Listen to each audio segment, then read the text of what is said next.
I walked into my own house and found a stranger standing in my foyer, calm, polished, and giving orders like she owned the place. Movers brushed past me, carrying my things, my memories, my life. Then she turned, smiled, and said, "Edward asked me to handle this. It's time for you to leave, Teresa." For a moment, I just stared at her. Then, I laughed. Not because it was funny, but because she had no idea what she'd just stepped into. I pulled out my phone, dialed my lawyer, and said, "Diane, I think it's time. If you've ever been underestimated or pushed aside, I want to hear your story. Tell me where you're watching from and what time it is for you right now. And if this moment already made your heart race, stay with me. You're going to want to see what happens next." My name is Teresa Cook. I'm 62 years old, and until recently, I was the kind of woman people described with soft, polite words, graceful, supportive, devoted. The kind of woman who hosted holiday dinners that looked effortless, who remembered birthdays without reminders, who stood slightly behind her husband at social events, smiling at the right moments while he told stories that somehow always made him sound like the hero. For 36 years, I was married to Edward Cook. If you had asked anyone in Savannah what they thought of us, they would have said we were solid, stable, respected. Edward was a financial advisor with a long list of clients who trusted him with their life savings. He wore tailored suits, shook hands with confidence, and spoke in calm, measured tones that made people feel safe. I was the wife who made that image complete, the warm home, the perfect dinners, the quiet strength behind his success. But what people don't understand about marriages like mine is that they don't break all at once. They erode, slowly, quietly. So quietly that you don't even realize what's happening until one day you look up and wonder how you became a guest in your own life. In the beginning, Edward and I built everything together. We were young, broke, and determined. I worked 2 jobs while he studied for his certifications. I balanced our checkbook down to the last dollar. I learned how to stretch groceries for a week when we barely had enough for 3 days. When he opened his first small office, I was the one answering phones, filing paperwork, even making coffee for clients because we couldn't afford a receptionist. Those early years were hard, but they were honest. We were a team, somewhere along the way that changed. It didn't happen overnight. It never does. At first, it was subtle. Edward started working later. Then later became much later. Then weekends. Then business trips that felt just a little too frequent. When I asked about them, he would sigh in that way that made me feel like I was inconveniencing him. "You don't understand how demanding this job is, Teresa," he would say, loosening his tie like the weight of success was choking him. "Everything I do is for this family." And I believed him, because that's what women like me were taught to do. We were taught that a good wife supports. She doesn't question too much. She doesn't make things harder. She doesn't create conflict where there doesn't need to be any. Especially not when there are children watching. Michael and Emily were already grown by then, but habits don't disappear just because the house gets quieter. I had spent decades keeping the peace, smoothing over tension, making sure no one felt uncomfortable for too long, including Edward, especially Edward. Over time, his tone changed. The warmth in his voice, the one that used to belong to me, became something he reserved for clients, for acquaintances, for strangers. With me, he became impatient, critical, distant. If dinner wasn't exactly what he wanted, he would barely touch it. If I tried to talk about my day, he would check his phone mid-sentence. If I asked him a direct question, he would either deflect or answer in a way that made me feel foolish for asking in the first place. "You worry too much. You're overthinking again. Why do you always assume the worst?" Little phrases, harmless on their own, but repeated often enough, they begin to reshape how you see yourself. I started to question my instincts, to second-guess my thoughts before I even spoke them out loud. I became quieter not because I had nothing to say, but because I had learned that speaking often led to dismissal. And Edward grew more confident in that silence. From the outside, nothing looked wrong. We still attended events together, still hosted dinners, still sat side by side at church. But there's a particular kind of loneliness that comes from sitting next to someone who no longer sees you. It's colder than being alone. The first time I truly felt the distance as something permanent was at a charity gala about 8 years ago. Edward was across the room, laughing with a group of people I didn't recognize. His hand rested lightly on the back of a woman's chair as he leaned in to say something that made her smile. It wasn't inappropriate. Not exactly. But it wasn't nothing either. I remember standing there holding a glass of wine I hadn't taken a sip from watching him from across the room, waiting for him to look up, to notice me, to acknowledge that I was there. He didn't. Not once. That night when we got home, I mentioned it casually. "You seemed very engaged with that group tonight," I said, trying to keep my tone light. Edward didn't even look at me as he took off his jacket. "It's called networking, Teresa. You wouldn't understand." There it was again. That subtle dismissal. That quiet rewriting of reality where I was always just a step behind him, a little less informed, a little less capable. I let it go. Because I always let it go. Years passed like that, small moments stacking on top of each other, forming something heavy I couldn't quite name at the time. I told myself it was normal. That long marriages changed. That passion faded, and what remained was companionship. But what we had wasn't companionship. It was coexistence. And even that felt like it was slipping. Edward began making more financial decisions without discussing them with me. At first, I didn't think much of it. He handled the money. That was his domain. But then I noticed things that didn't quite add up. Transfers I didn't recognize. Accounts I didn't remember opening. When I asked, he would wave it off. "It's complicated." Trust me. I did. Until trust started to feel less like a choice and more like a risk. The truth is, I didn't wake up one morning and suddenly realize my marriage was in trouble. I woke up one morning and realized I had been ignoring the truth for years. And by then, Edward had already started rewriting the story of our lives in a way that slowly erased me from it. Not loudly, not dramatically, but effectively. He became the man who built everything. And I became the woman who lived in it. So when that woman, Lily Brooks, stood in my foyer and told me to leave Edward's house, I understood something in a way I never had before. This didn't start that afternoon. This was the final step of something that had been unfolding for a long, long time. And for the first time in 36 years, I wasn't going to let it happen quietly. Looking back now, I can pinpoint the exact moment when suspicion stopped being a passing thought and settled into something heavier, something I could no longer ignore. It wasn't a dramatic discovery, no lipstick on a collar, no late-night confession. Just a small, ordinary moment that felt wrong. Edward's phone rang while he was in the shower. That, in itself, wasn't unusual. What was unusual was the way the phone kept ringing, persistent, almost urgent. I glanced at it from across the bedroom, not intending to pick it up, just curious. The screen lit up again. Lily. No last name, no context, just Lily. I remember standing there staring at that name as if it might rearrange itself into something harmless if I looked long enough. It didn't. When Edward came out of the bathroom towel around his neck, I asked him casually, "Who's Lily?" He didn't miss a beat. "A client," he said, reaching for his phone. "Why? Just curious," I replied. He nodded, already scrolling, already done with the conversation. That should have been enough. A simple answer. A reasonable explanation. But something about the way he said it, too smooth, too immediate, didn't sit right with me. So I did what I had trained myself to do for years. I pushed the feeling down. Except this time, it didn't stay down. Over the next few weeks, I started noticing things I hadn't allowed myself to notice before. Edward became more protective of his phone. It was always face down, always within reach. If a message came in, he would glance at it quickly, then lock the screen before I could even shift my eyes in his direction. He started going to the gym. Now that might sound like a positive change, but Edward had never been a gym person. For decades, he had complained about not having time, about back pain, about how people who obsessed over fitness had nothing better to do. And suddenly, at 65, he was going 5 times a week. New clothes followed, fitted shirts, shoes I had never seen before, a cologne that wasn't the one I had bought him for years. I remember standing in our bathroom one morning, holding that unfamiliar bottle in my hand, wondering when exactly my husband had become someone I didn't recognize. Still, I said nothing. Because saying something would mean acknowledging what it might be. And I wasn't ready for that. The business trips came next. At first they were occasional, then more frequent. Then oddly timed, leaving on a Thursday afternoon, returning late Sunday night, claiming it was for client meetings that couldn't be rescheduled. Once I asked which client required weekend availability. Edward sighed long and exaggerated. "This is what I mean, Teresa," he said. "You don't understand how this works anymore.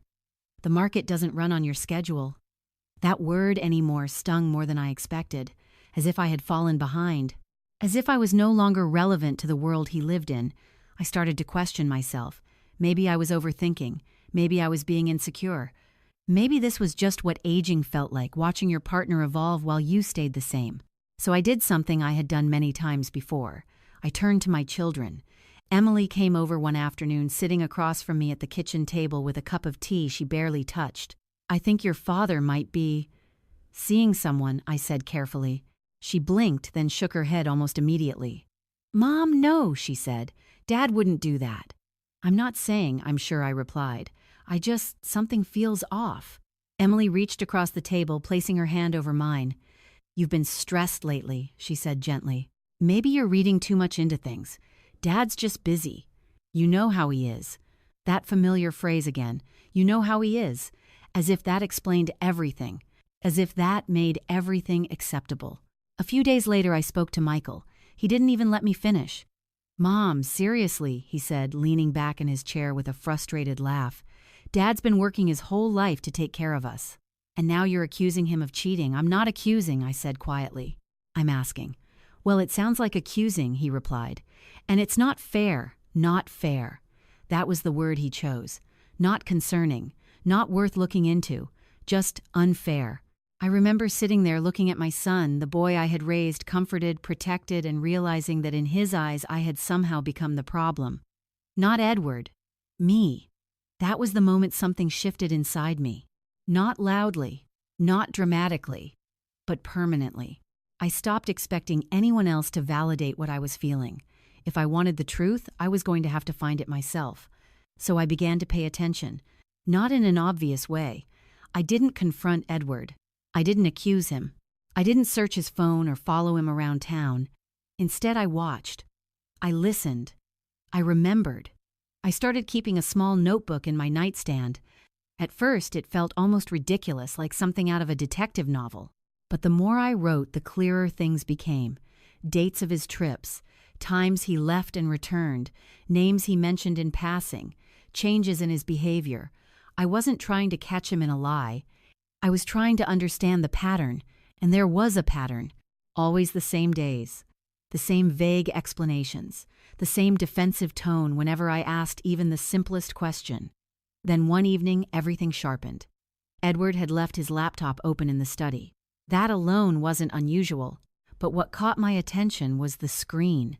An email. I didn't mean to read it. Truly, I didn't. But the subject line was enough to pull me in.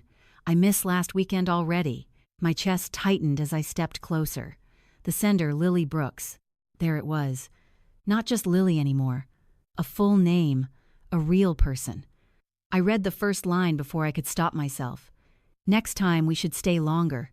It felt too short being in that house without her noticing. I didn't read any further. I didn't need to. Because in that moment, everything clicked into place. The phone calls, the trips, the distance, the quiet contempt. It wasn't in my head. It was real. And worse than that, it had been happening right under my nose. In my home, in my life. I closed the laptop slowly, my hands steady in a way that surprised me. No tears. No shouting. No confrontation. Just clarity. Edward wasn't slipping away from me. He had already left. And the woman standing in my foyer that afternoon, the one who told me to leave, wasn't the beginning of the story. She was just the moment the truth finally stepped out into the open. But what neither Edward nor Lily understood was this: I wasn't the woman they thought I was anymore. And I had no intention of reacting the way they expected. The night I closed Edward's laptop, I didn't sleep. Not because I was crying, there were no tears left for that, but because something inside me had finally settled into place. A quiet, steady awareness that felt unfamiliar after years of confusion. For the first time in a long time, I wasn't doubting myself. I was certain Edward was having an affair.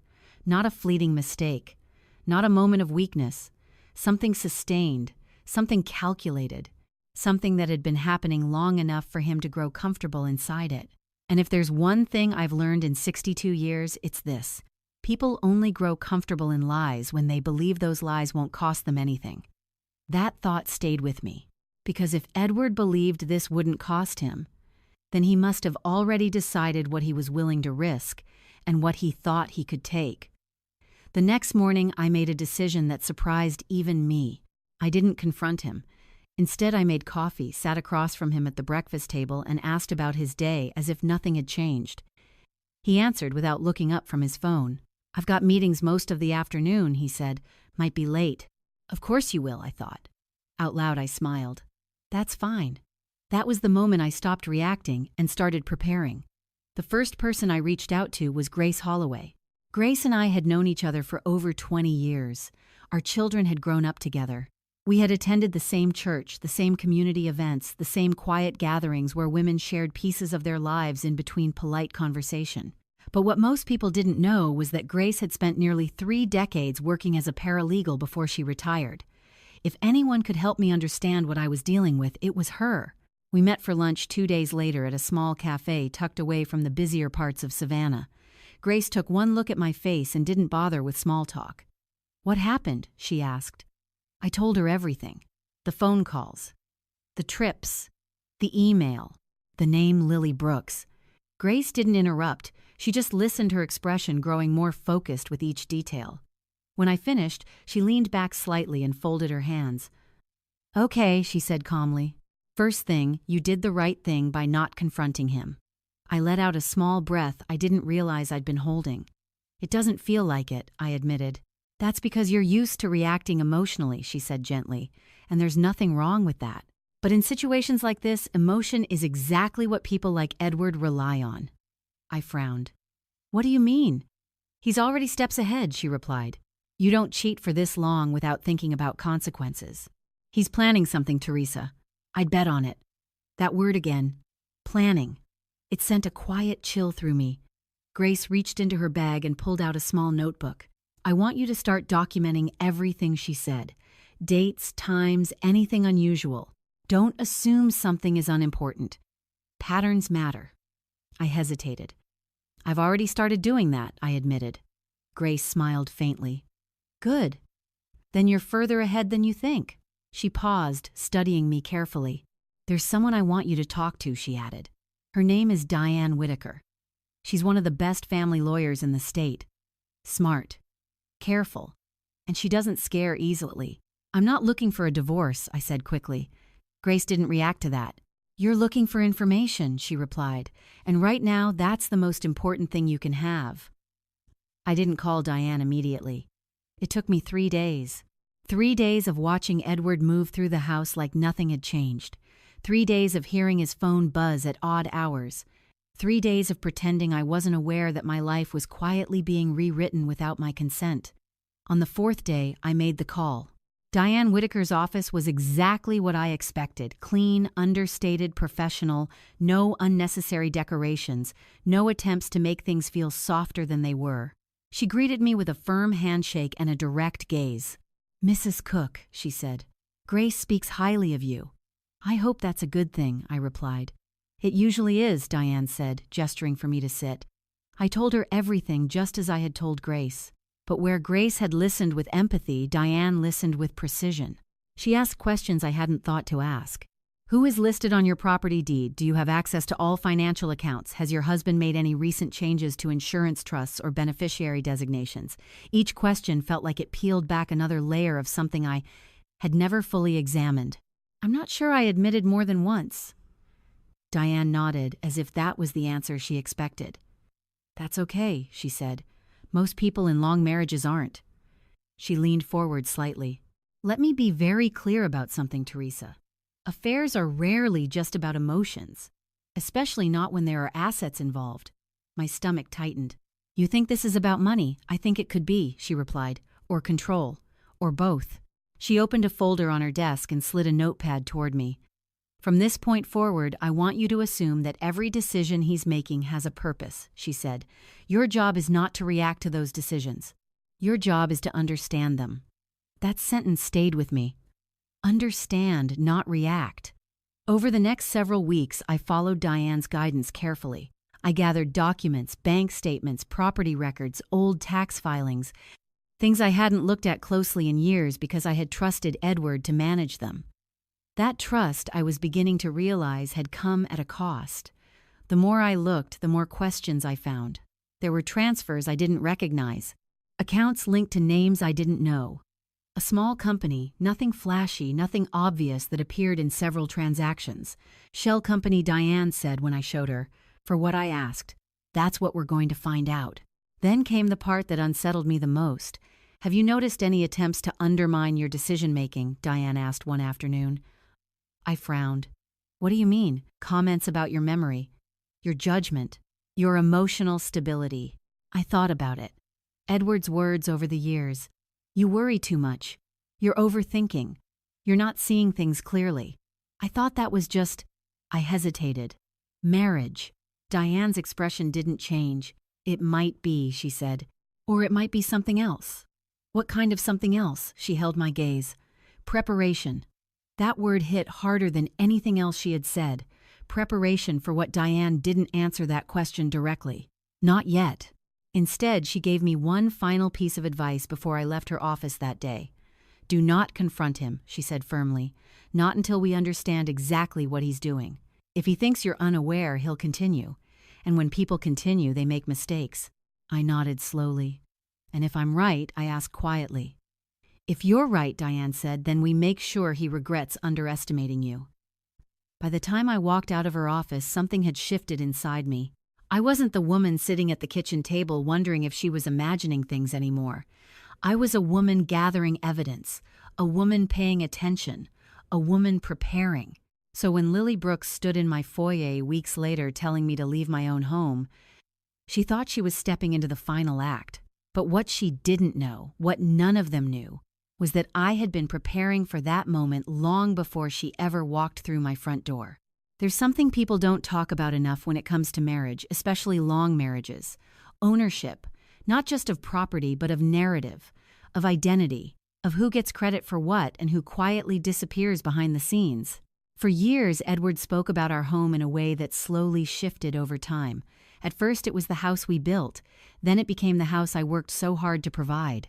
And eventually, without me even realizing when it happened, it turned into my house. It's strange how language can change reality if no one challenges it.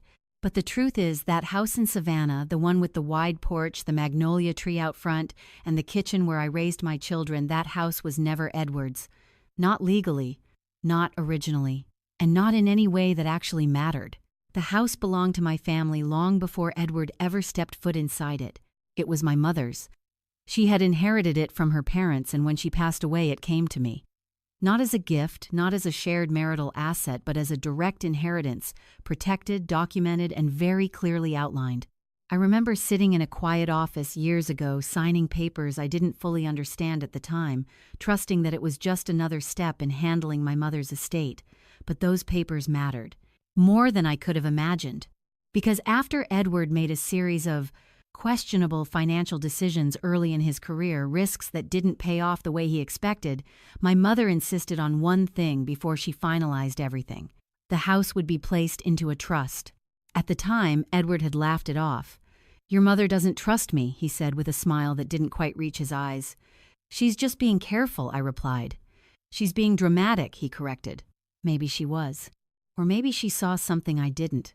Because that trust, something I barely thought about for years, became the single most important detail in everything that was happening now. When I sat across from Diane and showed her the documents, she didn't even hesitate. This is solid, she said, tapping the page lightly. Very solid. Meaning, I asked. Meaning this house is not his, she replied. Not jointly owned, not partially owned.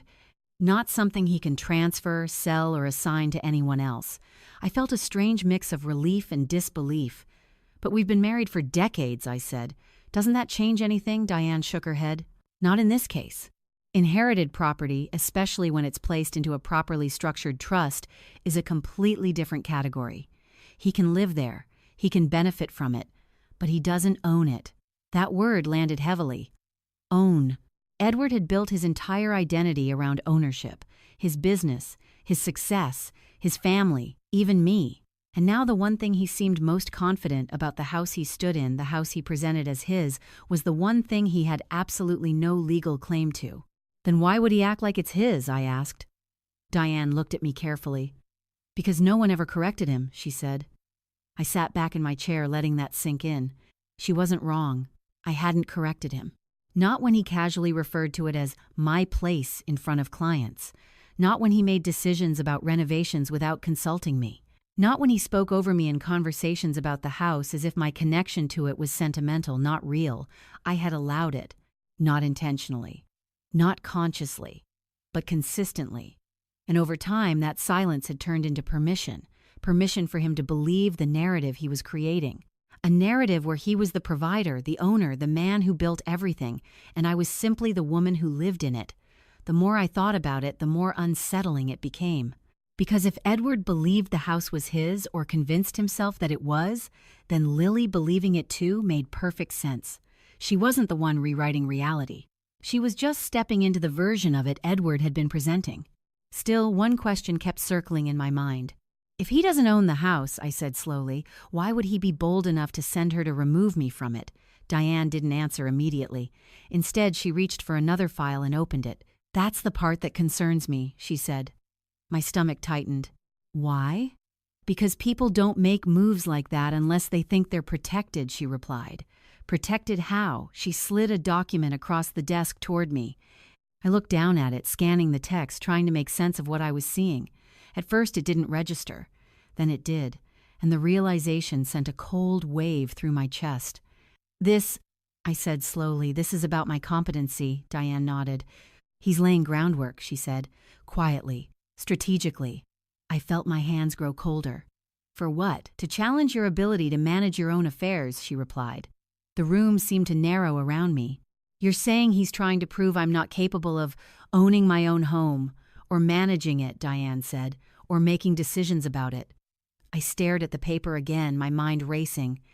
Small things I had dismissed, things I had barely noticed, suddenly rearranged themselves into something far more deliberate. Edward asking if I had taken my medication. Edward commenting on my memory. Edward correcting me in front of others in ways that made me seem forgetful, uncertain. At the time, I thought it was annoyance or habit, but now it looked like something else, something planned. He's been building a case, I whispered. Diane didn't soften her response. Yes, she said. He has. I leaned back slowly, trying to steady my breathing. And if he succeeds, I asked. If he succeeds, Diane said carefully, he could argue that you're not fit to manage the trust. And if that happens, control could be transferred. To him, possibly. Or to someone he influences. The implication was clear. This wasn't just about an affair. It wasn't just about replacing me. It was about removing me, legally, completely, and taking what had never belonged to him in the first place. For a moment, I felt something close to panic. Not fear of losing the house, but fear of how far Edward had been willing to go without me realizing it.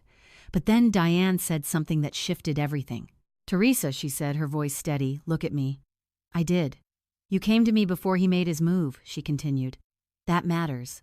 How? I asked. Because we've already taken steps, she said. My brow furrowed slightly. What steps? She reached into the file again and pulled out another document. This is your independent evaluation, she said, sliding it toward me. I looked down at it, recognition slowly forming. The appointment I had almost canceled. The tests I didn't fully understand at the time. You told me it was just precaution, I said. It is, Diane replied, and it's also protection. I scanned the page. Clear. Professional. Undeniable. A full assessment confirming that I was mentally sound, fully capable, and in complete control of my decision-making. Edward's narrative. Neutralized. Before he even realized it would be challenged. A slow breath left my body. So he thinks he's ahead, I said quietly. Diane's lips curved slightly. Yes, she said. He does. And he's not. No, she replied. He's not. For the first time since I had read that email, I felt something different. Not just clarity. Not just determination. But power. Quiet. Controlled. Earned power. Because Edward wasn't just underestimating me emotionally. He was underestimating me legally. Strategically. Completely. So when Lily stood in my foyer and told me to leave Edward's house, she wasn't just wrong. She was standing in the middle of a lie that was about to collapse. And Edward had no idea how much of his plan had already fallen apart. Once you understand that someone has been quietly building a case against you, it changes the way you remember everything. Every conversation, every look. Every small moment that once felt insignificant suddenly carries weight. And in my case, those moments began to rearrange themselves into something far more deliberate than I had ever allowed myself to see. Edward hadn't just been dismissing me, he had been documenting me. The realization didn't come all at once.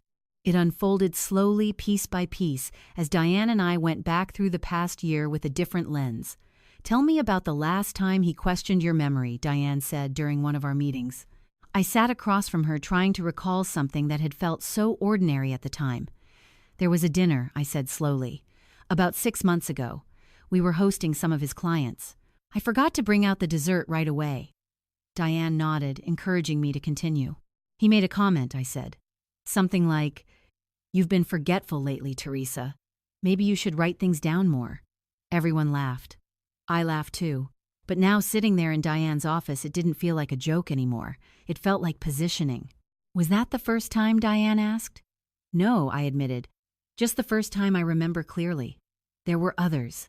Small corrections in public, gentle, almost concerned tones when he spoke about me to others. She's been a little overwhelmed lately. I think she's just tired.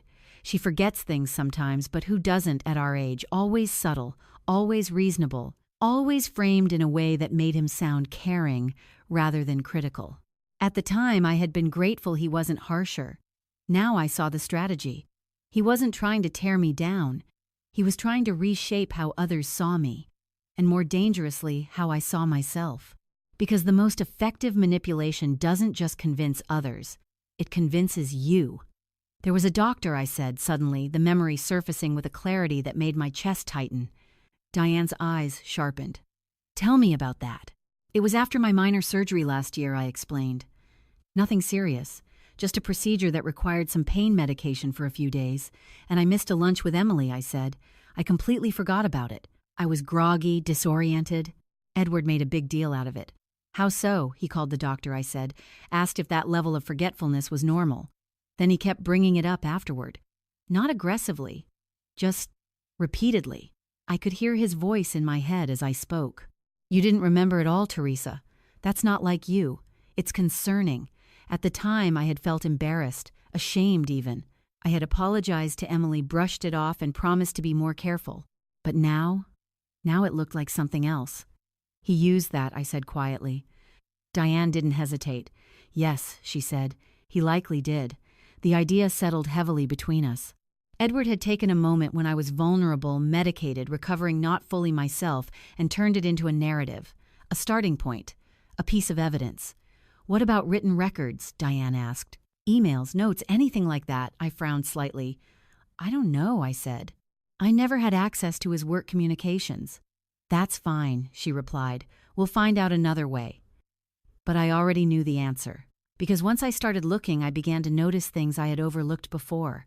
Not just in his behavior, but in his environment. His office. His desk. There had always been a notebook he kept, something he referred to as his client log. I had never paid much attention to it. It seemed harmless. Professional. Now I wondered what else it contained. "Teresa," Diane said, gently pulling me back to the present. "I need you to understand something." I looked up at her. "This kind of strategy isn't impulsive," she continued. "It takes time, consistency, planning." I nodded slowly. "I see that now." "And if he's been doing this for months," she added, "then he's likely already spoken to someone, a doctor, maybe even an attorney." A quiet chill moved through me. "You think he's already started the process? I think he's been preparing for it," she said carefully. "Yes." I let out a slow breath, trying to steady myself. It was one thing to know your husband was cheating. It was another to realize he had been quietly building a case to remove you from your own life, from your home, from your authority, from yourself. "Why?" I asked, the word barely above a whisper. Diane held my gaze. "Because control is easier to take than to negotiate," she said. That answer stayed with me long after I left her office. Control. Edward had always liked control. Over finances, over decisions, over how things were presented to the world. And when I started to pull away, when I stopped reacting the way he expected, he didn't try to fix the marriage. He tried to eliminate the variable he couldn't control anymore. Me. But what Edward didn't know, what he couldn't have known, was that I had already taken steps he never anticipated. The evaluation. I remember sitting in that quiet clinic answering questions that felt almost absurd at the time. Can you recall 3 words after a short delay? Can you describe the steps involved in preparing a simple meal? What would you do if you found a stamped, addressed envelope on the ground? I had almost laughed at some of them. It felt unnecessary. Excessive. Trust me, Diane had said when she suggested it. It's better to have it and not need it than the other way around. Now, holding that report in my hands, I understood exactly what she meant, because everything Edward had been building, every comment, every implication, every carefully planted doubt relied on one thing: the absence of proof. And we had just removed that, completely. You're clear, Diane had said when we reviewed the results together. Unquestionably so. So if he tries to argue that I'm not capable, I began. He loses, she finished. It was that simple. For the first time since this all began, I felt something shift inside me again. Not fear, not even anger, but certainty. Edward's plan wasn't just cruel, it was flawed. Because he had assumed I would remain passive, that I would continue to doubt myself, that I wouldn't think to protect myself until it was too late. He had underestimated me, and that was his first real mistake. The second, sending Lily to my house, because in doing so, he didn't just expose the affair. He forced everything into the open before his plan was fully secured, before his narrative was uncontested, before he was ready. And that gave me something I hadn't had before: leverage. So when I stood in that foyer phone in my hand, Diane's voice steady on the other end of the line, I wasn't just reacting to a betrayal. I was stepping into a moment I had already prepared for. And Edward? He was about to learn that the woman he thought he could quietly erase had already rewritten the ending. Diane didn't raise her voice when I put her on speaker. She didn't need to.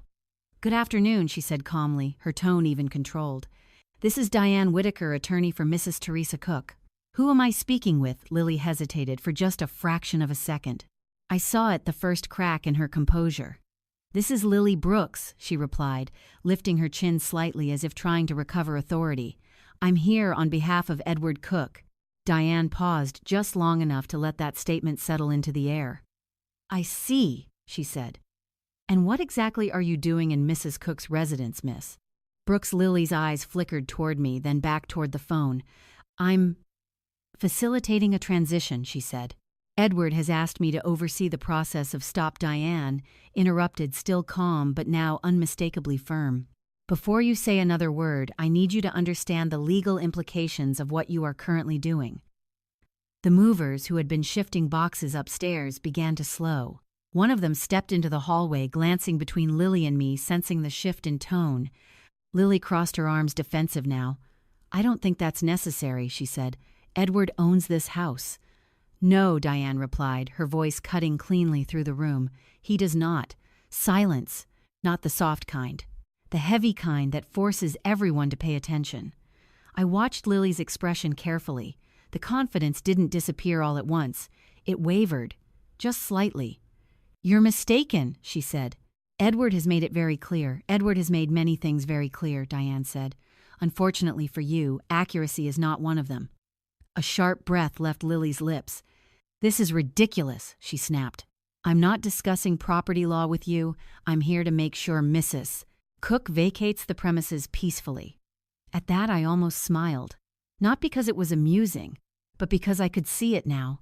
She still believed she was in control. Diane didn't react to Lily's tone. Instead, she shifted slightly, and when she spoke again, there was a precision in her words that felt almost surgical. "Miss Brooks," she said, "you are currently participating in what could be classified as an unlawful attempted dispossession of property belonging to my client. Additionally, if any items are removed from this residence without Mrs. Cook's explicit consent, you and any individuals acting under your direction may be liable for civil and potentially criminal charges, including trespass and conversion." The words landed exactly the way they were meant to. One of the movers quietly set a box down. Another stepped back entirely. Lily's posture stiffened. I was told this was being handled," she said, her voice no longer as steady as before. "You were told incorrectly," Diane replied. I could feel the shift in the room now. subtle but undeniable. The power was no longer where Lily thought it was. "Then perhaps you should speak to Edward directly," Lily said, grasping for ground. "He'll confirm everything." "I'm sure he would," Diane said. "However, Mr. Cook's statements do not override documented legal ownership. And at this moment, he is not the one standing in that house. You are. A beat. And that places responsibility on you." Lily's eyes flicked toward the staircase, then back to me. For the first time since I walked through that door, she looked uncertain. "What do you want me to do?" she asked, her voice lower now. Diane didn't hesitate. "I want all activity to stop immediately," she said. "No further items are to be moved. No property is to be touched. And I strongly advise that you and anyone else present remain where you are until this situation is clarified." "And if we don't?" Lily asked, though there was far less challenge in her tone now. "Then I will be contacting local authorities," Diane replied evenly. "And I assure you, Miss Brooks, that will not work in your favor." The silence that followed was complete. Even the air felt still. Then, the front door opened. Edward stepped inside. He looked exactly the way he always did when he entered a room he expected to control. Shoulders back, expression composed, presence deliberate. But that expression shifted the moment he saw me. Not dramatically, just enough. "Teresa," he said, as if this were a minor inconvenience. "What's going on?" I didn't answer right away. Instead, I watched him. Really watched him. This man I had spent 36 years with. This man who thought he could quietly replace me, remove me, rewrite me. And for the first time, I didn't feel small in his presence. I felt separate. "You tell me," I said calmly. Edward's gaze flicked briefly to Lily, then to the movers, then back to me. "I asked Lily to handle this," he said. "There's no need to make a scene." A scene. That's what he thought this was. Diane's voice cut in from the phone. "Mr. Cook," she said, "this is Diane Whitaker." Edward froze. Not visibly, but I knew him well enough to see it. "Ah," he said after a brief pause. "Of course. I should have expected that." "Yes," Diane replied. "You should have." His jaw tightened slightly. "This doesn't need to escalate," he said. "Teresa and I can handle this privately." "I agree," Diane said. "Which is why I recommend you immediately cease all attempts to remove Mrs. Cook from a property you do not legally own." There it was, out in the open. No softness, no ambiguity. Edward's eyes shifted to me sharper now. "What is she talking about?" he asked. I met his gaze without flinching.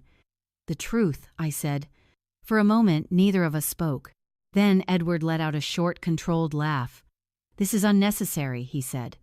"You're overcomplicating things, Teresa." That word again. Overcomplicating. As if clarity were a problem. As if truth were inconvenient. Diane didn't give him time to regain control. "Mr. Cook," she said, "I have reviewed all relevant documentation regarding the property in question. Your name does not appear on the deed. The residence is held in a protected trust under Mrs. Cook's ownership. Any attempt to assert control over that property without her consent is legally indefensible." Edward's expression hardened. "That's not how marriage works," he said. "No," Diane replied. "That's not how marriage works. That's how ownership works." The distinction hung in the air. Sharp. Final. Lily took a step back. Just one. But it was enough, because it wasn't just a physical movement. It was recognition. Recognition that something she had believed, something Edward had told her, wasn't holding up under pressure. "You told me," she began, looking at Edward. He didn't answer her. Instead, he focused on me. "You've gone too far," he said quietly. I almost laughed again. Too far. As if I had crossed a line. As if I were the one who had brought another person into our home and tried to erase my partner from it. "I haven't gone anywhere," I said. "I'm exactly where I've always been." That landed harder than anything else I had said, because it was true. Edward opened his mouth, then closed it again. For the first time since I had known him, he didn't have an immediate response. Diane spoke once more. "Mr. Cook, I suggest you instruct everyone present to leave the property immediately," she said. "We can discuss next steps through proper legal channels." Edward didn't move, didn't speak, just stood there, calculating. But the moment had already shifted. The control he thought he had, it was gone. And Lily finally understood that she hadn't walked into a home she was about to take over. She had walked into a situation she didn't understand, one that was no longer hers to control. For a few seconds after Diane's last words, no one moved. Not Edward, not Lily, not the movers still hovering awkwardly near the staircase holding boxes that suddenly felt heavier than they had a moment ago. It was the kind of silence that doesn't just sit in a room, it presses down on it. Edward was the first to break. "Everyone put everything down," he said sharply, not looking at me. "We're not doing this like this." The authority in his voice was still there, but it had changed. It wasn't confident anymore. It was reactive. The movers didn't argue. One by one, they set the boxes back where they had taken them, from glancing at each other as if silently agreeing that whatever this was, it was above their pay grade. Lily, however, didn't move right away.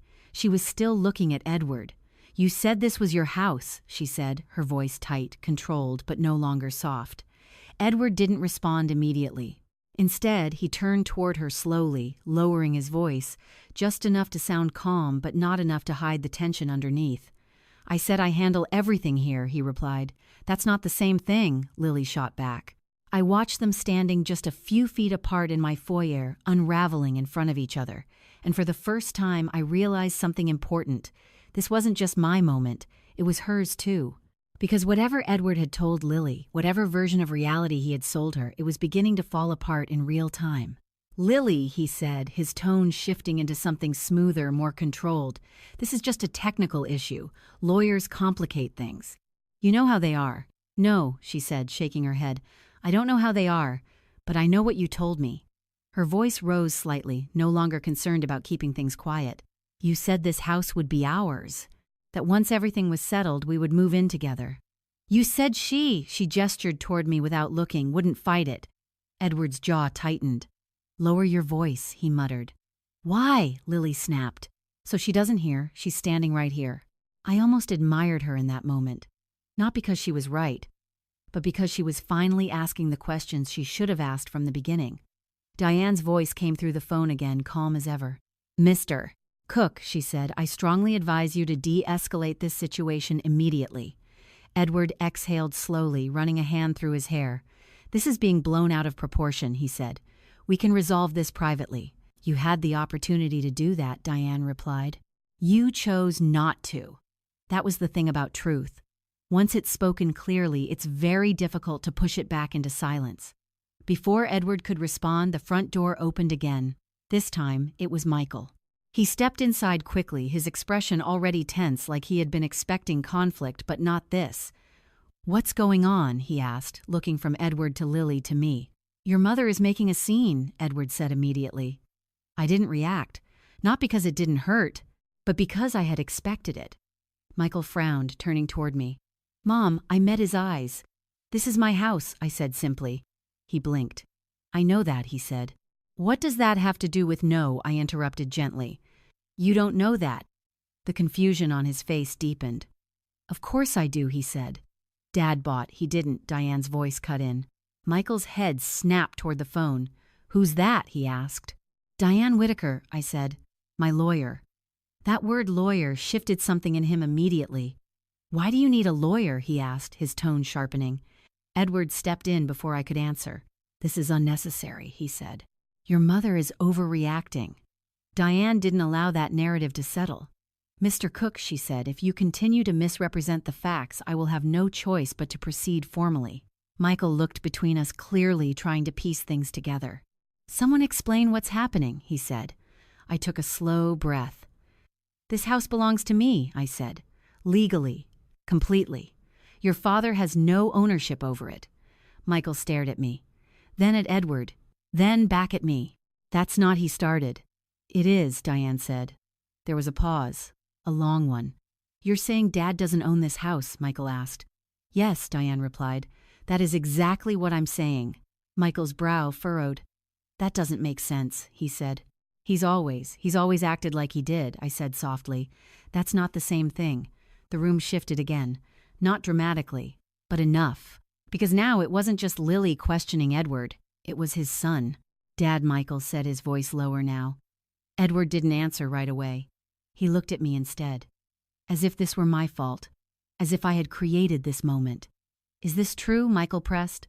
Edward exhaled slowly. It's more complicated than that, he said. That's not an answer, Michael replied. It's the only one you're getting right now, Edward snapped. And there it was, the crack, small, but undeniable. Michael took a step back, clearly unsettled. What else is complicated, he asked. Edward didn't respond, because at that exact moment the front door opened again. Emily. She stepped inside more cautiously than Michael had, her eyes scanning the room immediately, sensing the tension. I got your message, she said, looking at Edward. What's going? She stopped mid-sentence, because she saw Lily, and then she saw me, and then she saw the boxes. What is this? She asked. No one answered. For a moment, the entire situation seemed to hang in place, too full, too layered, too exposed to be explained in a single sentence. Then Diane spoke again. Miss Cook, she said, this is Diane Whitaker. I'm representing your mother. Emily blinked, startled. Why does Mom need a lawyer? She asked. I looked at her. Really looked at her. My daughter, the one who had told me I was overthinking. The one who had asked me to trust the man who was now standing in front of us, unable to give a straight answer. Because your father tried to remove me from my own home, I said. The words landed heavily. Emily's face paled slightly. What? She whispered. Edward stepped forward. That's not, he began. It is I said. For the first time, I didn't soften it. Didn't adjust my tone. Didn't try to protect anyone from the truth. Emily looked at him. Then at Lily. Then at me. What's going on? She asked again, but this time her voice was different. Not dismissive. Not reassuring. Afraid. Diane spoke, her voice steady, controlled. Your father attempted to assert control over a property he does not legally own, she said. And he did so without your mother's consent. Emily shook her head slowly. No, she said. That doesn't sound like Dad. I almost smiled. Because that was the problem. It didn't sound like him. But it was him. Then maybe you don't know him as well as you think, I said quietly. The room fell silent again. But this time it was different. Because now the illusion wasn't just cracking. It was breaking. And Edward He was running out of space to hide behind it. No one spoke for several seconds after Emily's question hung in the air. What's going on? It was such a simple sentence. But in that moment, it carried 36 years of assumptions, trust, and carefully maintained illusions. Edward was the first to try to answer. This has gotten out of hand, he said, his voice low, controlled again, like he was trying to pull everything back into a version of reality he understood. Your mother is confused. She misunderstood. Stop. The word left my mouth before I could soften it. Not loud, but final. Edward turned to me, his eyes narrowing slightly. Teresa, no, I said, holding his gaze. You don't get to explain me anymore. That shifted something. Not just in him, in the room. Because for years I had allowed him to do exactly that, translate me, reinterpret me, reduce me into something easier for others to accept. And now I wasn't. Emily looked between us, her expression tightening. Mom, what do you mean? She asked carefully. I took a slow breath, grounding myself. This isn't confusion, I said, and it's not a misunderstanding. I gestured lightly toward the room. This is exactly what it looks like. Michael ran a hand over his face, pacing once before stopping near the staircase. Okay then, explain it, he said, because right now none of this makes sense. Diane's voice came through the phone again, steady as ever. I can help clarify, she said. Michael glanced toward the phone, clearly still adjusting to her presence. Please do, he muttered. Diane didn't rush. Your father has no legal ownership of this residence, she said. It is held in a trust under your mother's name. Any attempt to remove her from the property without consent is unlawful. Michael frowned deeply. That's not possible, he said. Dad's been paying for everything here for years. Paying for maintenance does not equal ownership, Diane replied. Emily stepped forward slightly. But he always said, yes, I said quietly. He always said, that was the problem. Not what was true, but what had been said often enough to become accepted. Michael looked at Edward again. Dad, he said more firmly now. Is this true? Edward exhaled slowly, clearly calculating his next move. It's not as simple as they're making it sound, he said. Then make it simple, Michael snapped. Edward's jaw tightened. This house has been our family home for decades, he said. I've taken care of it, paid for it, maintained it. That's not the question, Michael interrupted. Do you own it? Silence. A long one. Edward didn't answer. And that was answer enough. Emily's hand slowly rose to her mouth. "Oh my God," she whispered. Lily took another step back. Just one more. But now it was unmistakable. Distance. Not just physical. Emotional. "I asked you," she said quietly, her voice no longer sharp but shaken. "I asked you if everything was clear, if there would be any problems." Edward didn't look at her. "Not now, Lily," he muttered. "No," she said, shaking her head. "No, you don't get to say that. Not now." Her composure, the one she walked in with, was gone. In its place was something much more real, something much less controlled. "You told me she wouldn't fight," Lily continued, her voice rising again. "You told me she didn't have any control over anything anymore." Emily's head snapped toward me. "What does that mean?" she asked. I didn't answer immediately, because this was the part I had been dreading. Not the affair, not the house, but this. The moment my children would have to face what their father had been building behind the scenes, Diane didn't hesitate. "It means," she said carefully, "that your father has been attempting to establish a narrative regarding your mother's mental competency." The words landed like a crack through glass. Emily stared at the phone. What she whispered. Michael froze completely. "That's not," he began, but stopped, turning slowly toward Edward. "Dad." Edward's expression hardened. "This is being twisted," he said. "I was concerned. That's all. Concerned about her well-being." "By telling people she was unstable?" I asked quietly. His eyes flicked to mine. "I never said that," he replied. "You didn't have to," I said, "because that was the truth." He never used those exact words. He didn't need to. The implication had always been enough. Emily shook her head, slowly stepping back. No, I don't understand," she said. "Mom, you've been fine. You've always been fine." I looked at her, softly. "I know," I said. Her eyes filled with something I hadn't seen in a long time. Uncertainty. Michael turned fully toward Edward now, his expression no longer defensive but searching. "What did you do?" he asked. Edward didn't answer. Not directly. "I was protecting this family," he said instead. That word again, protecting. As if everything he had done, every lie, every manipulation had been for our benefit, from what Michael demanded. Edward hesitated, just for a second, but it was enough. Because in that hesitation, something else surfaced. Not justification, not control, fear. And Michael saw it. We all did. "What did you do?" he repeated, his voice lower now. Edward looked at him, really looked at him. And for the first time, I saw something I hadn't seen in years. Not authority, not certainty, but calculation breaking down. "I made decisions," he said slowly, "to secure our future." Lily let out a short, hollow laugh. "Our future," she said. "You mean your escape plan?" That landed hard, because that was exactly what it was. An escape from responsibility, from consequences, from the life he had built and the woman he had built it with. "You promised me something real," Lily continued. "Not this." Edward didn't respond, because there was nothing left to say. Michael stepped back, shaking his head. "I don't even know who you are right now," he said. Emily looked like she might cry. And me, I stood there. Not triumphant, not satisfied, just steady. Because this wasn't about winning. It was about truth. And the truth, once exposed, doesn't ask for permission. It just exists. And in that moment, everything Edward had tried to control, his image, his story, his version of reality, was slipping out of his hands. Not because I had fought him loudly, but because I had stopped letting him define me quietly. And now everyone could see it. Not the version of me he had created, but the version of him he had tried to hide. After the room finally emptied that afternoon, the silence felt different. Not heavy, not suffocating, just honest.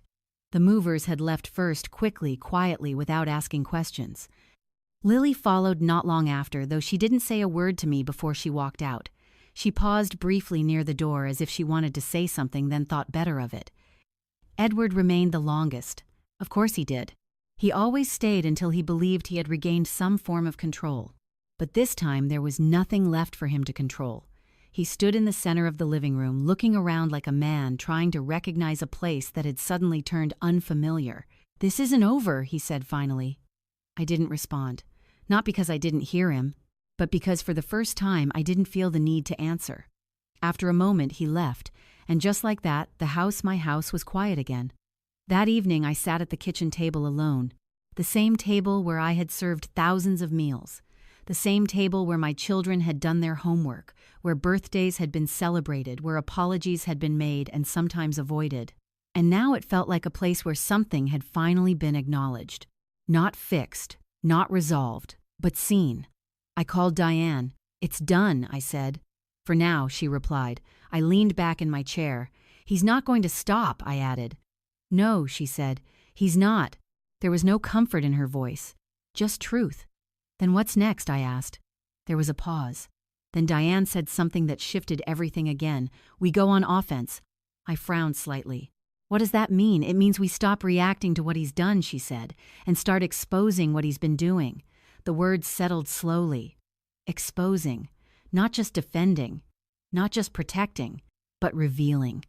"I'm listening," I said.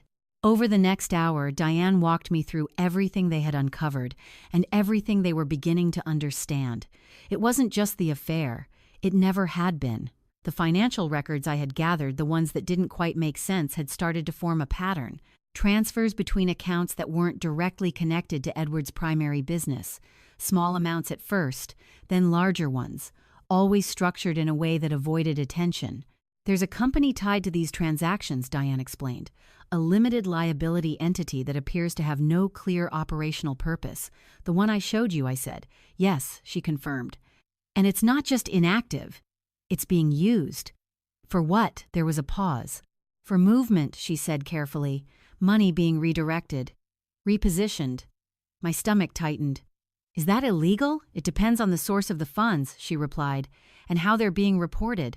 And if they're not being reported, then it becomes something much more serious." I stared at the table in front of me. Edward had always been careful, calculated, precise. But this felt different. This felt desperate. "Why would he do that?" I asked. Diane didn't answer immediately. "Because something isn't stable," she said finally. "Financially. Or personally. Or both." I thought about that. About the late nights. The sudden urgency in his work. The tension I had mistaken for distance. "What if he's losing money?" I asked. "That's one possibility," she said. "Another is that he's trying to hide it." From who Diane's voice remained steady. "That's what we're going to find out." A few days later, the situation took an unexpected turn. Lily called me. I almost didn't answer. But something in me, something that had learned to pay attention, told me to pick up. "Teresa," she said, her voice quieter than I had ever heard it. "Yes," I replied. There was a pause. "I need to talk to you," she said. I didn't agree immediately, not out of hesitation, but out of caution. "Why?" I asked. Another pause. "Because I think he's been lying to both of us," she said. That at least I already knew. But I let her continue. "Meet me," she added, "somewhere public."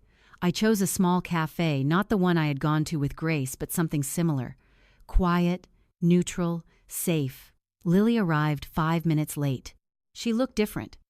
Not dramatically, but enough. The confidence she had worn in my foyer was gone. In its place was something sharper, more aware. "I didn't know," she said, before even sitting down. "I believe that," I replied. She blinked, surprised. "You do." "Yes," I said, "because if you had known, you wouldn't have walked in like that." That seemed to disarm her more than anything else. She sat down slowly. "He told me you were distant," she said, "that you didn't care anymore, that the marriage was basically over." I didn't respond, not because it didn't matter, but because it didn't change anything. "He said the house was his," she continued, "that everything was already being handled legally." I nodded slightly. "I know what he said," I replied. Lily looked down at her hands. "I thought I was stepping into something that had already ended," she said quietly. "That's how it always looks from the outside," I said. There was a long pause. Then she reached into her bag. "I found something," she said. My attention sharpened immediately. "What kind of something?" She pulled out her phone, unlocking it with slightly unsteady hands. "Messages," she said. "Emails.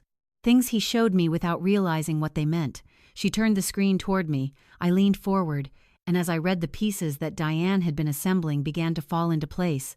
Transfers, names, references to accounts I hadn't seen before, and then a message. From Edward. Once everything is transferred, we won't have to worry about any claims. It'll all be clean. My chest tightened. Transferred where, I asked. Lily shook her head. I don't know, she said. But he kept saying it would be safe once it was done. Safe. That word again, but not in the way it was supposed to mean. This wasn't about safety. This was about hiding. About moving things out of reach, out of sight, out of accountability. You realize what this is, don't you? I said quietly. Lily nodded slowly. I think so, she said. We sat there in silence for a moment. Two women who had been placed on opposite sides of a story neither of us had been told fully. Until now. I'm not helping him anymore, she said finally. I looked at her. Good, I replied, because whatever Edward had started, whatever he thought he could control, was no longer contained. Not within his marriage, not within his lies, and not within the version of reality he had been building. Because now the truth wasn't just something I held, it was something that was beginning to spread. And once that happens, there's no pulling it back. In a town like Savannah, reputation travels faster than truth. It moves through church pews and charity luncheons across manicured lawns and whispered conversations that sound polite on the surface but carry weight underneath. People don't always say things directly here, but they say enough. Within a week of that afternoon in my foyer, I began to feel the shift. It started small. A woman I had known for 15 years glanced at me a little too quickly in the grocery store, then pretended she hadn't seen me. A neighbor who used to wave every morning suddenly found something very interesting on the other side of the street when I stepped outside. Then came the calls. Not from close friends, from acquaintances. People who didn't know me well enough to ask directly, but were curious enough to reach out under the pretense of concern. I heard things have been difficult lately. I just wanted to check in on you. I hope you're taking care of yourself. It didn't take long to understand what was happening. Edward had started talking. Not openly, not directly, but strategically. He's framing the narrative, Diane said when I told her. What narrative, I asked, though I already knew the answer. That you're unstable, she replied. Emotional, difficult, possibly not thinking clearly. I let out a slow breath. So he's continuing. Yes, she said. Because it's the only path he has left that gives him leverage. Leverage. That word again. Edward wasn't trying to win an argument. He was trying to control perception. Because in situations like this, perception can become power. And if enough people believed his version of events, it could create pressure, social, emotional, even legal. But this time, I wasn't alone. Let him talk, Diane said. We respond with facts. It sounded simple, but it wasn't. Because facts don't always move as quickly as rumors, and they don't always feel as convincing. Still, I trusted her, because everything she had said so far had proven true. The first real test came at church that Sunday. I almost didn't go. The thought of walking into that space, knowing people had already begun forming opinions, made something inside me tighten. But then I realized something. If I stayed home, I would be confirming his version, so I went. I walked in the same way I always had, head up, shoulders steady, not pretending nothing was wrong, but not apologizing for existing either. The first few moments were exactly what I expected. Glances, whispers, a few hesitant smiles. Then as I made my way down the aisle, I heard it. She's been having a hard time from what I hear. Edward's been under so much pressure. It's sad, really. I kept walking, not because it didn't affect me, but because stopping would have. After the service, I was approached by a woman named Patricia, someone I had known casually for years. Teresa, she said, softly placing a hand on my arm, I just want you to know we're all praying for you. The words were kind, but the implication underneath them wasn't. Thank you, I replied. She hesitated. Edward mentioned you've been overwhelmed lately, she added. There it was, carefully placed, not an accusation, a suggestion. I met her eyes. I've been dealing with a lot, I said calmly, but I'm very clear on what's happening. She blinked slightly, taken aback. I'm sure you are, she said quickly. And just like that, the conversation shifted. Because confidence, real confidence, does something rumors can't easily compete with. It doesn't argue. It doesn't explain. It simply exists. By the time I got home, I was exhausted. Not physically. Emotionally. Because defending yourself quietly is harder than fighting loudly. But Diane was right. This wasn't the time for emotional reactions. It was the time for precision. A few days later, that precision began to pay off. Diane called me late in the afternoon.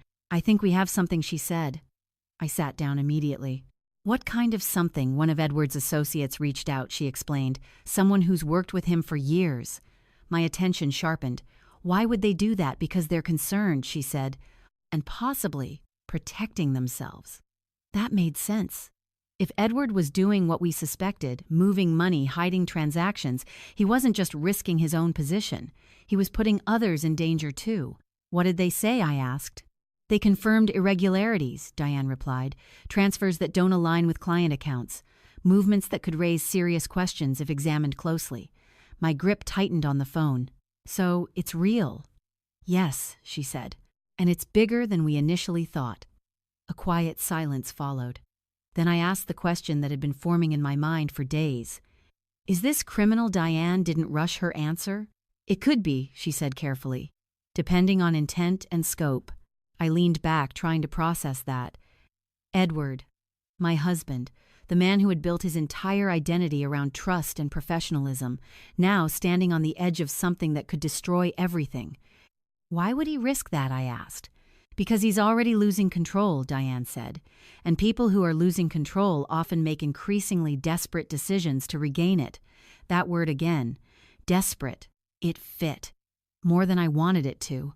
Because everything Edward had done recently, every move, every lie, every manipulation felt less like strategy now, and more like panic disguised as confidence. "What do we do?" I asked. "We document," Diane said. "We organize. And when the time is right, we present." "Present to who?" "That depends," she replied. "But likely more than just a family court." The implication was clear. This wasn't just about divorce anymore. It wasn't even just about property. It was about exposure, on a level Edward had never anticipated. That evening, Michael came by. He didn't call first. He just showed up. I opened the door and saw something in his face I hadn't seen in a long time. Uncertainty. "Can I come in?" he asked. "Of course," I said. He stepped inside, looking around the house like he was seeing it differently now. "Mom!" he began, then stopped. I waited. "I'm sorry," he said finally. The words were simple, but they mattered. "For what?" I asked gently. "For not listening," he replied. "For assuming you were wrong." I nodded slowly. "That's okay," I said. "You believed what you were told." He shook his head. "No," he said. "I believed what was easier." That honesty surprised me and moved me more than I expected. We sat down in the living room, the same space where everything had unfolded days earlier. "What's really going on with Dad?" he asked. I considered my answer carefully, because this wasn't just about telling the truth. It was about deciding how much of it to share. "He's been making decisions that aren't what they seem," I said. Michael frowned. "That's not very specific." "No," I agreed. "It's not." He looked at me. "Is he in trouble?" he asked. I met his gaze. "Yes," I said. He swallowed. "What kind of trouble?" I didn't answer that. "Not yet. Because some truths take time, and some need to be revealed in the right moment." But one thing was already clear.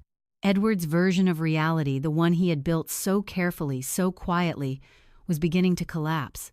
Not all at once, but piece by piece, and this time, there was no way to stop it.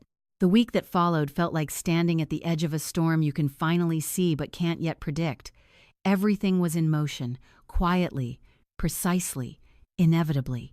Diane had begun preparing what she called a controlled presentation. Not an emotional confrontation, not a dramatic reveal, but a structured, undeniable exposure of facts layered in a way that left no room for interpretation. "This is where people make mistakes," she told me during one of our meetings. "They rush. They want the truth out immediately. But timing matters. And this is the right time," I asked. "Almost," she said. That word stayed with me. Almost. Because what we were building toward wasn't just about proving Edward wrong. It was about making sure he couldn't twist the truth once it was revealed. 2 days later, Diane called me early in the morning. "It's happening," she said. My chest tightened slightly. "What is he's filed?" she replied. "Filed what?" "A petition," she said, "claiming concern over your capacity to manage your affairs." The words landed exactly the way I expected. Not surprising, but still heavy. "So he's moving forward with it," I said. "Yes," Diane confirmed. "And he's doing it sooner than I expected." "Why?" "Because he's feeling pressure," she said. "And pressure leads to urgency. Urgency leads to mistakes." I stood in the kitchen, staring out at the yard that had once felt like the safest place in the world. "And we're ready?" I asked. Diane didn't hesitate. "Yes." The hearing wasn't a dramatic courtroom spectacle. Not yet. It was smaller, controlled, procedural, but the stakes were just as real. Edward was already there when I arrived. Of course he was. He stood near the front, speaking quietly with his attorney, his posture composed, his expression carefully neutral. To anyone who didn't know him, he looked calm, professional, in control, but I knew better.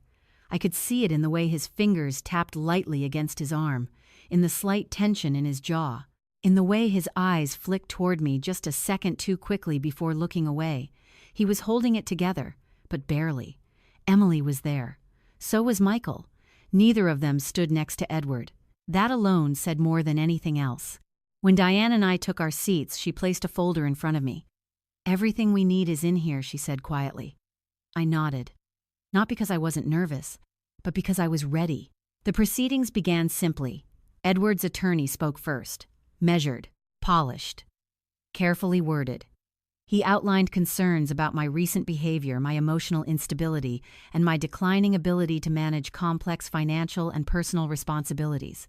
Each phrase was chosen deliberately, each one designed to sound reasonable, concerned, protective. If I hadn't known the truth, I might have believed him. Then it was Diane's turn. She didn't stand immediately. She didn't interrupt. She waited until the last word had settled into the room. Then she rose. "Your Honor," she began, her voice steady, "what has just been presented is not a reflection of my client's condition." She paused. "It is a reflection of a narrative that has been strategically constructed." The shift was immediate. Not loud, but unmistakable. Diane didn't argue emotionally. She dismantled, piece by piece. First, she presented the independent medical evaluation. Clear, recent, unquestionable. A full assessment confirming my cognitive health, my decision-making capacity, and my ability to manage my affairs. Edward's attorney tried to respond, but there was very little to say against documented evidence. Then Diane moved to the next layer. "The court should also consider the context in which these claims are being made," she said. That was when everything began to change. Because context changes everything. She introduced the property records, the trust documentation, the legal structure that made it undeniably clear that the house, my house, was not and had never been Edward's. I saw it happen in real time, the shift in attention, the quiet recalibration of understanding. This wasn't a concerned husband trying to protect his wife. This was a man attempting to assert control over something he did not own. And then Diane took it further. Additionally, she said, "We have reason to believe that the timing of this petition is not coincidental." Edward's attorney objected. But Diane was ready. She didn't accuse. She presented. Financial records, patterns, transactions. Nothing exaggerated, nothing emotional. Just facts, carefully placed, one after another. I didn't look at Edward at first. I didn't need to. I could feel the shift in him, the tension tightening, the control slipping. Then finally I did. And what I saw was not the man I had been married to for 36 years. It was someone else, someone exposed. Because for the first time, Edward wasn't speaking. He wasn't guiding the narrative. He wasn't shaping perception. He was reacting, and reacting poorly. When his attorney attempted to redirect, to reframe, to soften, Edward interrupted. "None of that is relevant," he said, his voice sharper than it had been before. Diane didn't respond. She didn't need to. Because that moment, that loss of composure, said more than any argument could. The judge noticed. Everyone did. "Mr. Cook," the judge said calmly, "you will allow your counsel to speak." Edward nodded, but the damage was already done. Because composure isn't just about how you present yourself. It's about how long you can maintain it under pressure. And Edward's was beginning to crack. By the time Diane finished, the room felt different. Not tense, not uncertain, just clear. Because what had started as a question of my capacity had become something else entirely, a question of his intent. And intent is much harder to defend. When the session ended, there was no dramatic declaration, no final verdict, just a quiet understanding that things had shifted. Significantly. Outside in the hallway, Emily approached me slowly. "Mom," she said. I turned toward her. "I didn't know," she added, her voice unsteady. "I know," I replied. She looked down. "I should have," she said. I didn't correct her, because guilt wasn't what she needed. Truth was, Michael joined us a moment later. "He's in trouble," he said quietly. I met his eyes. "Yes," I said, not as a warning, not as a threat, just as a fact. Behind us, Edward exited the room. He didn't look at me. Not this time, because for the first time, he didn't have control over what I represented, and without that control, he had nothing left to stand on. After the hearing, something inside me went quiet. Not the kind of quiet that feels empty. The kind that comes after a storm has passed, when the air is still, the damage is visible, and you're left standing in the middle of what remains. Edward didn't call. Not that day. Not the next. For 36 years, silence from him would have unsettled me.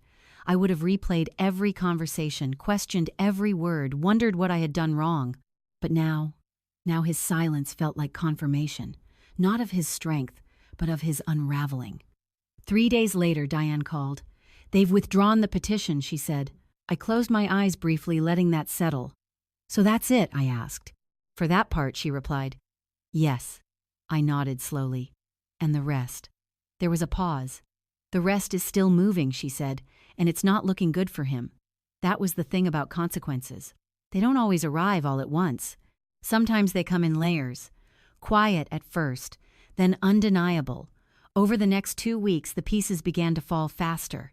Edward's associate, the one who had initially reached out, wasn't the only one. Once questions started being asked, others followed. Accounts were reviewed, transactions examined, and the patterns Diane had identified became harder and harder to ignore. I didn't need every detail. I didn't need every number. I just needed to understand one thing. Edward's world, the one he had built so carefully, was no longer stable. And he knew it. The first time I saw him again after the hearing, it wasn't planned. I had gone to pick up a few documents from his office, something Diane had arranged through his legal team. He was there, standing behind his desk, looking smaller, not physically, but in presence. The confidence he carried so naturally for years wasn't gone, but it wasn't steady anymore. "Teresa," he said when I stepped inside. I didn't respond immediately. I took in the room. The same office I had helped him build from nothing.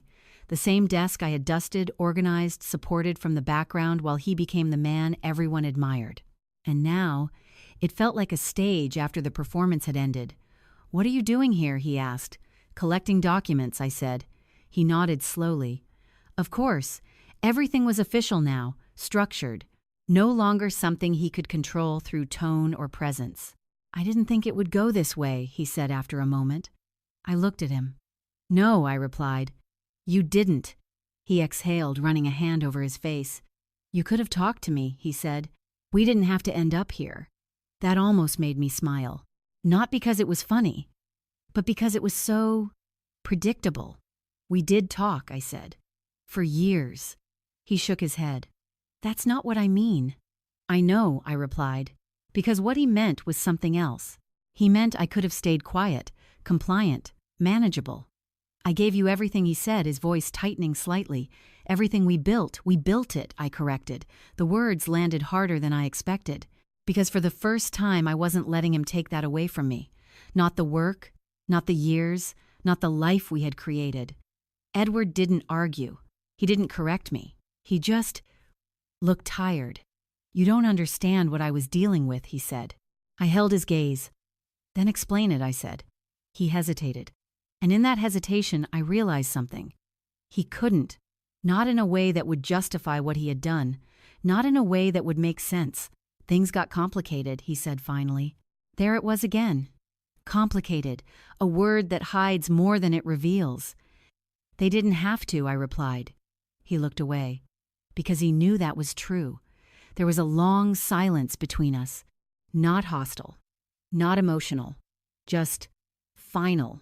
I never meant for it to go this far, he said quietly. I believed him. Not because he didn't intend harm, but because he didn't expect consequences. And those are not the same thing. That doesn't change where we are, I said. He nodded slowly. No, he said. It doesn't. I collected the documents I had come for, turned toward the door, and for a moment I paused. Not because I wanted to stay, but because I realized something important. I wasn't angry anymore. Not in the way I had been. The anger had done its job. It had moved me, protected me, forced me to act. But now, it had nothing left to hold on to. What remained was something else. Clarity. I hope you figure things out, I said. He looked up at me surprised. You mean that? He asked. Yes, I said. Because I did. Not for him, but for me. Because holding on to bitterness would keep me tied to a version of him I no longer needed. I left without looking back. That evening, the house felt different again. Not empty, not heavy, just mine. Michael came by later that night. He didn't say much at first, just sat across from me looking like he was still trying to process everything. He's losing everything, isn't he said finally. I considered that. Some things, I replied. Michael nodded slowly. I don't know how to feel about that, he admitted. You don't have to decide right now, I said. He looked at me. I thought I knew him, he said. So did I replied. We sat in silence for a while. Not uncomfortable, just honest. I should have listened to you, he said after a moment. I shook my head. You're listening now, I said. And that mattered more. Upstairs, the house creaked softly, the familiar sounds of a place that had held a lifetime of memories. But those memories felt different now. Not erased, not forgotten, just redefined. Because the truth doesn't destroy everything. It reveals what was real and what wasn't. And in the quiet that followed everything that had happened, I finally understood the difference. The first thing I did was repaint the kitchen. It might sound small, insignificant even, but after everything that had happened, I realized something very simple. If I was going to stay in this house, I couldn't keep living in it the same way. Not physically, not emotionally, not at all. The kitchen had always been the heart of our home. Warm tones, dark cabinets, soft yellow lighting, everything designed to feel inviting, comforting, familiar. But now every corner of it carried something else.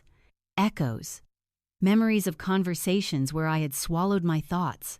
Moments where I had adjusted myself to make someone else more comfortable. Years of quiet compromises layered so deeply into the space that I could feel them even when I stood still. So I changed it. White cabinets, lighter walls, new lighting. Not because I wanted something trendy, but because I needed something honest. Something that didn't carry the weight of who I used to be. As the painters worked, I stood in the doorway one afternoon watching the transformation unfold, and for the first time in a long time I felt something shift. Not loss, not grief, but space. The kind of space that lets you breathe again. Michael noticed it first. He came by one evening, stepping into the kitchen and pausing. Wow, he said quietly, looking around.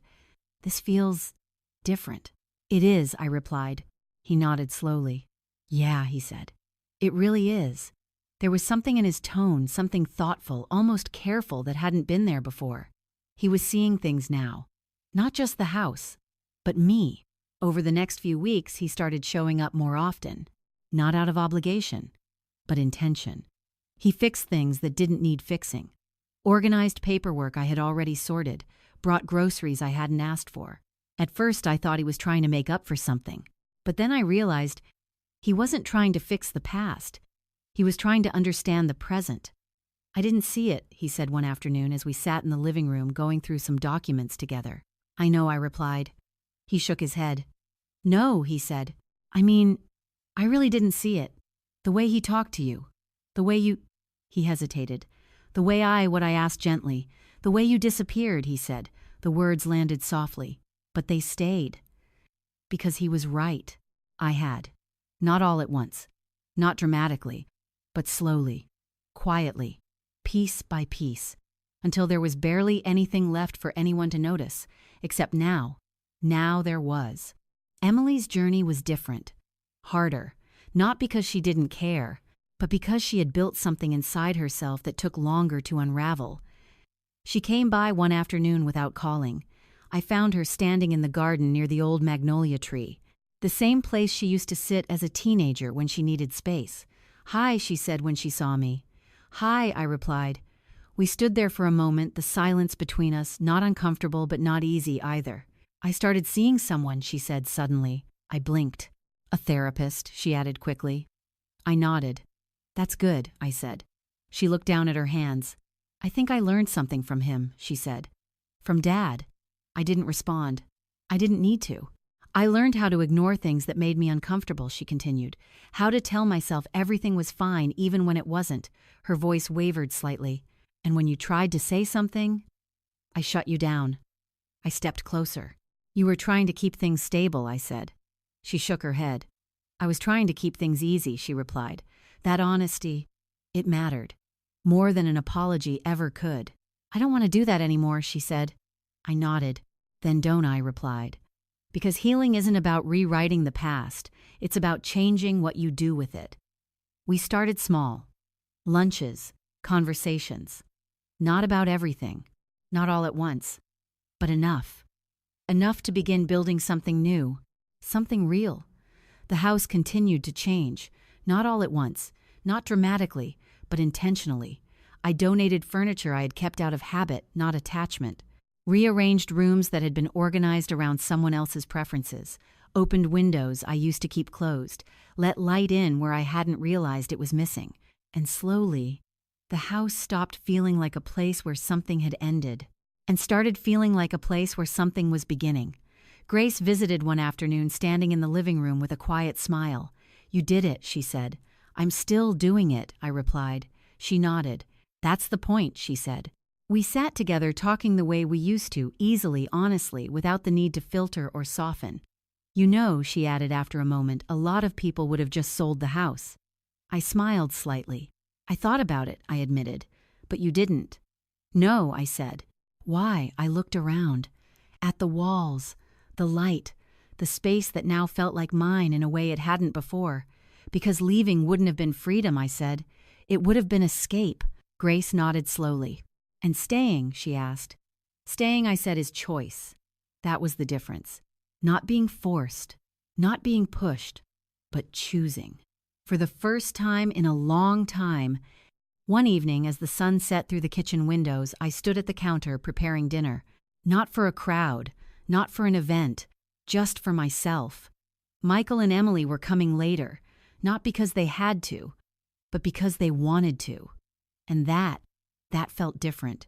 Real. As I set the table, I paused for a moment, my hand resting lightly against the surface. This house had held everything. Love, tension, silence, betrayal, and now, something else. Not perfection, not resolution, but truth. And truth, I had learned, doesn't always feel comfortable, but it feels right, because it doesn't require you to shrink, or adjust, or disappear. It allows you to stand exactly where you are, and finally, be seen. Sometimes I think back to that moment in the foyer, not because I'm stuck there, but because I understand it differently now. At the time, it felt like everything was collapsing. A stranger in my home, my husband's absence speaking louder than his presence ever had. My life packed into boxes by people who didn't know me, didn't ask, didn't care. And then I laughed. For a long time, I wondered why. Why that reaction? Why not anger? Why not tears? Why not the kind of breakdown that would have made sense to everyone watching? But now, standing in the quiet of my kitchen months later, I understand. That laugh wasn't hysteria. It wasn't denial. It was recognition. A moment when something inside me finally saw the truth so clearly that it could no longer be distorted. Because in that instant, I understood something I hadn't fully allowed myself to accept before. They thought I was powerless. Edward thought that years of silence meant weakness, that patience meant passivity, that loyalty meant dependence. And Lily, she believed the version of me he had created, a woman who would step aside quietly, who would accept being replaced, who would leave without asking questions. But they were both wrong, not because I had suddenly changed, but because I had finally stopped pretending that peace was more important than truth, Stopped pretending that keeping a family together meant losing myself in the process. Stopped pretending that love required me to disappear. That laugh, it was the sound of all of that breaking. Not loudly, not dramatically, but completely. The house feels different now, not just because of the changes I made, the paint, the light, the way the rooms are arranged, but because of what it no longer carries. There's no tension waiting in the corners, no unspoken rules shaping how I move through the space, no need to anticipate someone else's mood before I speak. It's quiet, but not empty, peaceful, but not fragile, strong, in a way I never understood before. Michael and Emily come over regularly now, not as visitors, not as guests navigating something uncomfortable, but as part of something that feels honest. We don't pretend everything is perfect. We don't avoid what happened, but we don't live inside it either. We talk, we listen, we disagree sometimes, and we move forward. That's what healing looks like. Not forgetting, not erasing, but choosing not to let the past define the shape of the future. Edward and I don't speak. Not directly. There are lawyers, documents, processes that still need to be completed. But the emotional part of it, that's already over. I don't hate him. And that surprised me more than anything, because I thought that would be the hardest part, letting go of the anger. But it wasn't. The hardest part was letting go of who I thought he was, the version of him I had protected, defended, believed in. Once that was gone, there was nothing left to hold on to. And without that weight, something else became possible. Freedom. Not the kind that comes from running away, but the kind that comes from standing still and realizing you no longer have to carry what isn't yours. One evening, not long ago, I stood in the foyer again. The same place where everything had changed. The light was softer this time, the air still, no voices, no tension, just space. I walked to the door, opened it, and stepped out onto the porch. The magnolia tree stood exactly where it always had, unmoved, unchanged, and yet everything around it felt different. Because I was different. I thought about the woman who had stood in that doorway months ago, the one who had been told to leave her own home. And I realized something. She could have. She could have walked away, avoided the conflict, protected the illusion, kept the peace at the cost of everything else. And no one would have been surprised. That's what they expected.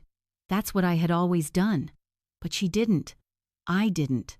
And that choice, that single moment of refusing to step aside, changed everything. Not just legally, not just financially, but emotionally, completely. Because once you choose yourself, truly choose yourself, it becomes very difficult to go back to being someone who doesn't. I went back inside, closing the door behind me, not as someone being shut out, but as someone who belonged, fully, completely, without question. And for the first time in a long time, that was enough. More than enough. It was everything. There's a quiet kind of strength that many women carry for years, especially those of us who were taught that keeping the peace was more important than being heard. We learn to adjust, to soften our voices, to ignore the small things that don't feel right because addressing them might create conflict. And over time, those small things become patterns. Those patterns become reality. And that reality slowly erases parts of who we are. What I learned, what I wish I had understood sooner is this. Silence does not protect you. It protects the person who benefits from it. Love does not require you to disappear. And loyalty should never cost you your dignity. Standing up for yourself doesn't always look loud. Sometimes it looks like quiet preparation, clear thinking, and choosing the right moment to say, no more. Even if it takes years, even if it changes everything. Because here's the truth no one tells you. It's never too late to reclaim your life.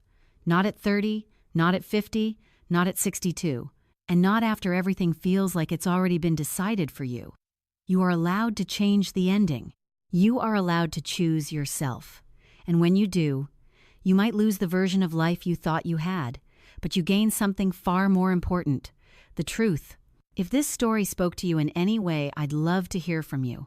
Tell me where you're watching from and what time it is for you right now.